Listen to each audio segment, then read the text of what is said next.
Here with Sean McDonnell, the man that has been to the playoffs in 9 consecutive season, CAA co-champions a year ago. Thanks so much for joining us. No problem, Scott. Great to be here, man. All right, head coach of the New Hampshire Wildcats. And with those 9 straight playoff appearances, which is the longest FCS active streak, it's got to come with some pretty high expectations every offseason and going into every year. The fans and the team must expect to make the playoffs every year now. Well, you know, expect is a word I don't like to use. You know, I want to make sure that they understand how hard they got to work and compete for. Now, the expectations are, you know, if we do the things we're supposed to do, we're going to have an opportunity to get to the playoffs because of the league that we play in.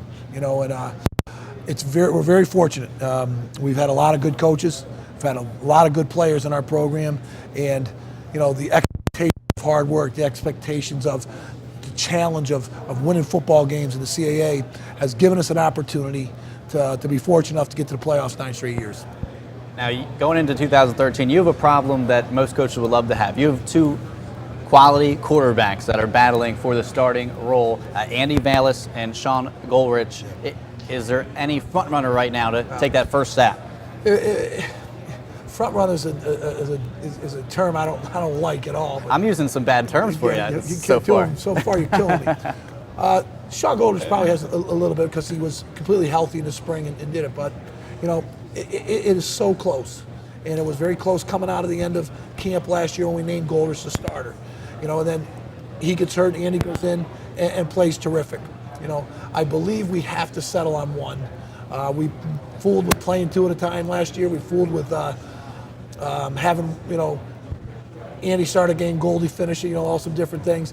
And I think the belief is that someone's got to be able to sit there and someone's got to be able to be the starter. I know this, though, our kids believe in both of them. They, you know, and we talk about this, you know, do your job, be the guy at the point, do what you're supposed to do. And if Andy's in there or if Sean's in there, Sean and Andy, whoever's there, we're going to be able to win a football game because those are good football players. So that's a good thing to have. It'll be tough for the guy who doesn't, you know, don't get me wrong, but hopefully we can make that decision, you know, towards the middle to end of camp, figure out who's going to be the guy. We just showed some highlights on the offense. University of New Hampshire, always known for their prolific offense. R.J. Harris returns, Nico Sturridge returns, a lot of weapons on offense. Should we expect anything less than another high-profile offensive year? Well, we've been good when we've had a very good offensive line. And, you know, I think we got 3 kids coming back in the offensive line with Seamus O'Neill, the first-team all-conference kid, Mike Kosha, third-team all-conference kid, and then Rob Bowman, a big offensive tackle. All those guys started every game for us last year. Really important. We were solid last year because all 5 kids, Chris Sarkowski and Mickey DeLima, all played every game and started every game. This year we're fortunate. We're getting the return of Ricky Archer, a kid who will compete now. He was an all-conference kid 2 years ago. He's back. Sean Ryan's there. It all starts with them. The other good thing is I think we got some other weapons. RJ's terrific. Nico's a good player. I think Harold Spears, our tight end's very good. I think Chris Setti and Jimmy Owens are really good running backs. I think Justin Mello's ready to have a breakout year. Jimmy G. I think we got enough weapons there. Distribute the ball, have competition in every position to make your offense go. Defensively now, you had to retire Matt Evans' jersey because he was just so good for the team over the past several years, a legend at UNH. Who comes in this year and fills his shoes?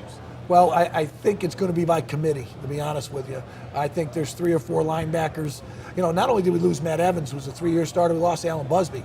And Busby was a 3-year starter, heck of a player for us. But Matt, it's like when Ricky Santos left. You don't replace that type of production with one person. You've got to be able to do it with multiple guys. I think Akeel Anderson is a kid who's ready to take the next step for us. I think Shane McNeely's another kid. There's a freshman I thought got better as the year won, Devon Shillette. Ryan, there's a bunch of guys. You know, the 3 upperclassmen will get the opportunity, and then we'll go from there with it. All right, well, best of luck to you as you look to make it 10 years in a row in the playoffs. Let's just make the next one will be good. Okay, all right, Sean McDonnell, thanks for joining us.